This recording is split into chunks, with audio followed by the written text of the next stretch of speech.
ഈശോയിൽ സ്നേഹമുള്ളവരെ, മംഗളവാർത്ത കാലത്തിലേക്ക് നാം പ്രവേശിക്കുകയാണ്.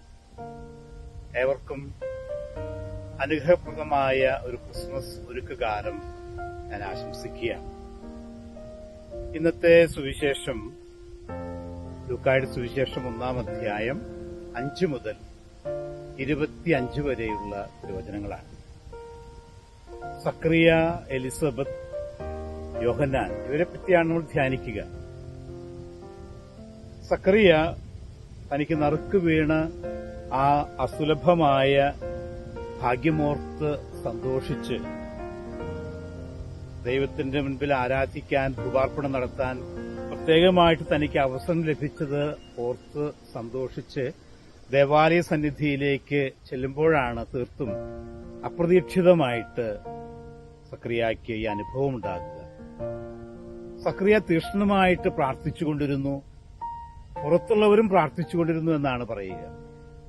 പുറത്തുള്ളവർ പ്രാർത്ഥിച്ചുകൊണ്ടിരുന്ന എന്താകാം? ഒരുപക്ഷെ സക്കറിയായുടെ പ്രത്യേകമായ അവസ്ഥ അത് ഓർത്തുകൊണ്ടാകാം. അദ്ദേഹത്തിന് മക്കളില്ല എന്നുള്ള ചിന്ത ജനങ്ങൾക്കും അറിയാമല്ലോ. ഒരുപക്ഷെ അതിനേക്കാൾ ഉപരിയായിട്ട് രക്ഷകനെ കാത്തിരുന്ന ഇസ്രായേൽ ജനത, രക്ഷകന് വേണ്ടിയിട്ടുള്ള വലിയ പ്രതീക്ഷയും പ്രാർത്ഥനയുമാണ് ഇവിടെ നടത്തുക എന്ന് നമുക്ക് മനസ്സിലാക്കാൻ സാധിക്കും. സക്കറിയ ഈ പ്രാർത്ഥന കഴിയുമ്പോൾ ഒരു പുതിയ മനുഷ്യനായിട്ട് മാറുകയാണ്. ജീവിതത്തിലെ ഒരു വലിയ വേദന അദ്ദേഹത്തിനുണ്ടായിരുന്നു. ദൈവം ഗബ്രിയേൽ ദൂതനിലൂടെ ഈ വേദനയുടെ അർത്ഥമെന്താണെന്ന് സക്കറിയയ്ക്ക് മനസ്സിലാക്കി കൊടുക്കുന്നു. അതിന്റെ പോംവഴിയും ആ വേദന എങ്ങനെ അവസാനിക്കുമെന്നുള്ളതും വ്യക്തമാക്കി കൊടുക്കുന്നു. പക്ഷേ സക്കറിയയെ സംബന്ധിച്ചിടത്തോളം ചെറിയ ഒരു പോരായ്മ, ദൈവത്തിനെല്ലാം സാധ്യമാണ് എന്നുള്ള ആ സത്യം നിമിഷ നേരത്തേക്കെങ്കിലും സക്കറിയ മറന്നുപോകുകയാണ്. തുടർന്ന് സക്കറിയ മൂകനായി തീരുകയാണ്. അങ്ങനെ മൂകനായി തീരുമ്പോഴും ദൈവത്തിന്റെ കൃപ സക്കറിയയെ പിരിഞ്ഞു പോകുന്നില്ല. നമ്മളൊരു കാര്യം കാണുക, ഈ 3 കഥാപാത്രങ്ങളും അവരുടെ ജീവിതത്തിൽ അനുഭവിക്കുന്ന നിശബ്ദതയുണ്ട്. ആ നിശബ്ദതയില് ദൈവം അവരോട് സംസാരിക്കുന്നുണ്ട്.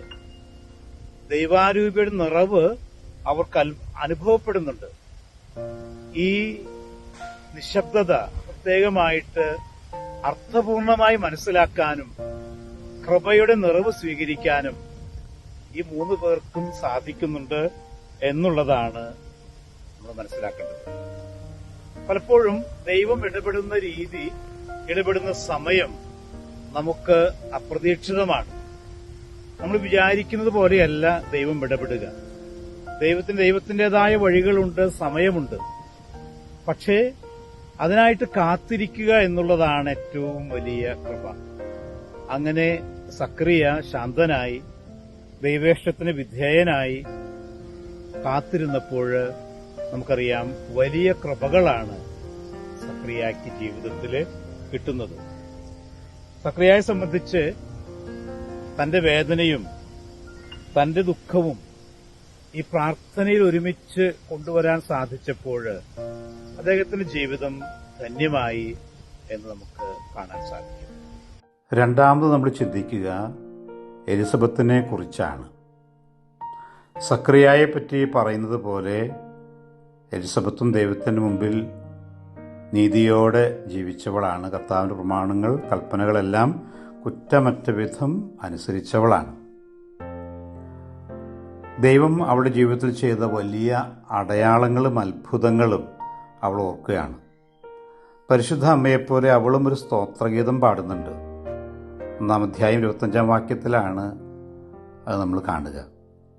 മനുഷ്യരുടെ ഇടയിൽ എനിക്കുണ്ടായിരുന്ന അപമാനം നീക്കിക്കളയാൻ കർത്താവ് എന്നെ കടാക്ഷിച്ച് എനിക്ക് ഇത് ചെയ്തു തന്നിരിക്കുന്നു.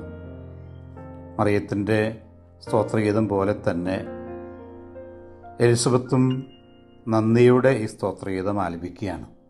2 കാര്യങ്ങളാണ് അവിടെ അവൾ പറയുന്നത്. ദൈവം എൻ്റെ ജീവിതത്തിൽ പ്രവർത്തന നിരതനാണ്. അതുപോലെ തന്നെ ദൈവം വിശ്വസ്തനാണ്. ഈ രണ്ട് കാര്യങ്ങളും അവൾ പ്രത്യേകമായിട്ട് ഓർക്കുകയാണ്. സങ്കീർത്തന പുസ്തകം 113 അധ്യായം 7-9 വാക്യങ്ങൾ പ്രകാരമാണ്: അവിടുന്ന് ദരിദ്രനെ പൊടിയിൽ നിന്ന് ഉയർത്തുന്നു, അഗതിയെ ചാരക്കൂനയിൽ നിന്ന് ഉദ്ധരിക്കുന്നു. അവിടുന്ന് വന്ധ്യയ്ക്ക് വസതി കൊടുക്കുന്നു, മക്കളെ നൽകി അവളെ സന്തുഷ്ടയാക്കുന്നു. ദൈവം പ്രവർത്തിച്ച രീതികൾ അവൾ പ്രത്യേകമായിട്ട് വിചിന്തനം ചെയ്യുകയാണ്. അവളെപ്പറ്റി പറയുന്നത് 5 മാസത്തേക്ക് അവൾ മറ്റുള്ളവരുടെ മുമ്പിൽ പ്രത്യക്ഷപ്പെടാതെ കഴിഞ്ഞുകൂടി. അവളുടെ നിശബ്ദത അത് ദൈവത്തിന് നന്ദി പറയുന്ന ഒരു കാലഘട്ടമാണ്. മറിയം എല്ലാം സ്വന്തം ഹൃദയത്തിൽ സംഗ്രഹിച്ചതുപോലെ എലിസബത്തും എല്ലാം ഹൃദയത്തിൽ സംഗ്രഹിച്ച് ഈ കാലയളവിൽ പ്രത്യേകമായിട്ട് നന്ദി പറയുകയാണ് ദൈവത്തിന്.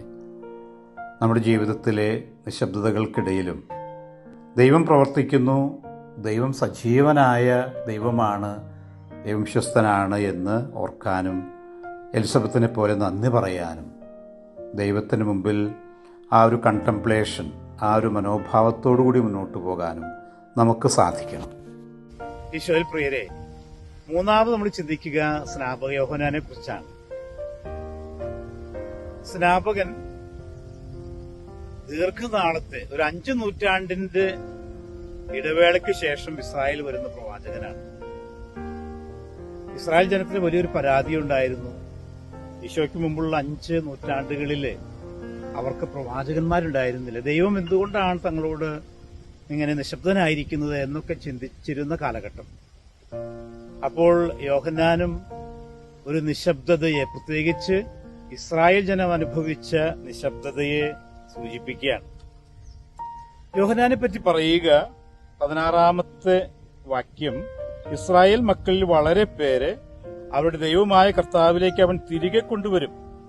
പിതാക്കന്മാരുടെ ഹൃദയങ്ങളെ മക്കളിലേക്കും അനുസരണമില്ലാത്തവരെ നീതിമാന്മാരുടെ വിവേകത്തിലേക്കും തിരിച്ചുവിടാനും സജ്ജീകൃതമായ ജനത്തെ കർത്താവിന് വേണ്ടി ഒരുക്കാനും ഏലിയായുടെ ചൈതന്യത്തോടും ശക്തിയോടും കൂടെ അവൻ കർത്താവിന് മുൻപാകെ പോകും.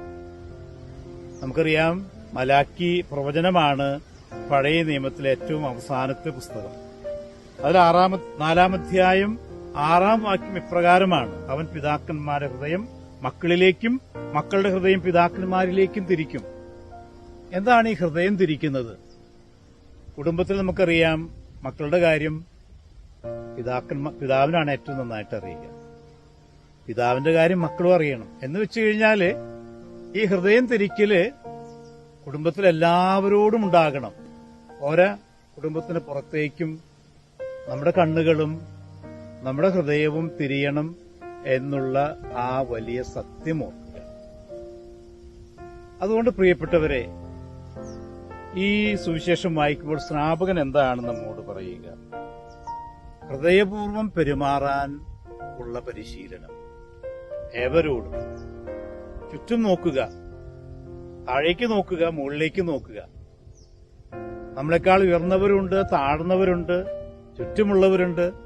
എല്ലാവരിലേക്കും ഹൃദയപൂർവ്വം പെരുമാറാനുള്ള വിളിയാണ് ക്രിസ്മസ് നൽകുന്നത് എന്നുകൂടി പ്രിയപ്പെട്ടവരെ നമുക്ക് മനസ്സിലാക്കാം. സജ്ജീകൃതമായൊരു ജനതയെ യോഹന്നാൻ ഒരുക്കിയതുപോലെ നമ്മുടെ ഹൃദയങ്ങളെ കർത്താവ് സജ്ജമാക്കാം. എലീശുവായും സക്കറിയായും യോഹന്നാനും ഒരുങ്ങിയതുപോലെ തങ്ങളുടെ നിശബ്ദതകളിലെ ദൈവത്തിന്റെ ഇഷ്ടം മനസ്സിലാക്കി കൃപ നിറയാൻ ഒരവസരമാക്കി അവർ മാറ്റിയതുപോലെ നമ്മുടെ ജീവിതത്തിലെ ഒരുപക്ഷെ വേദനിപ്പിക്കുന്ന അനുഭവങ്ങളാകട്ടെ, ദൈവം കൂടെയില്ല എന്ന് കരുതുന്ന നിമിഷങ്ങളാകട്ടെ, തീർച്ചയായിട്ടും ഓർക്കാം, ദൈവം നമുക്കായിട്ട് ഒരുക്കി വച്ചിരിക്കുന്ന, പരിശുദ്ധാത്മാവ് നമുക്കായിട്ട് ഓരോ ദിവസവും ഒരുക്കിക്കൊണ്ടിരിക്കുന്ന കൃപകളും വരങ്ങളും മനസ്സിലാക്കാൻ നമുക്ക് സാധിക്കട്ടെ. വേണ്ട വിധത്തില് നമ്മുടെ ഹൃദയങ്ങളെ ഒരുക്കി ക്രിസ്മസിന് ഒരുങ്ങാൻ ഈശോ തന്നെ നമ്മളെ അനുഗ്രഹിക്കട്ടെ. പിതാവിന്റെയും പുത്രന്റെയും പരിശുദ്ധാത്മാവിന്റെയും നാമത്തിൽ ആമേൻ.